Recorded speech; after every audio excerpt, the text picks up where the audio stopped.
खानदान के यहाँ 65 साल बाद पहले लड़के की पैदाइश। हाल ही में बर्तानिया से ताल्लुक रखने वाले एक खानदान के यहाँ 65 साल बाद यानी चौथी नस्ल में पहले लड़के की पैदाइश 26 नवंबर को शांतिल स्टोन नामी खातून के यहाँ हुई। तो फिर उन्होंने लगभग 3 दहाई पुरानी एक तस्वीर को दोबारा नई शक्ल में बनवाया।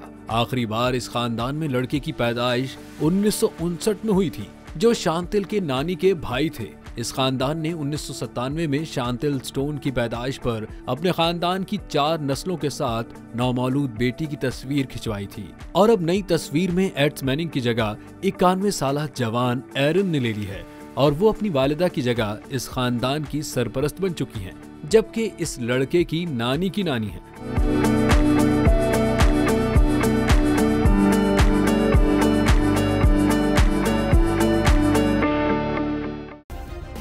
सब्सक्राइब करें और बेल दबाएं ताकि कोई खबर रह न जाए।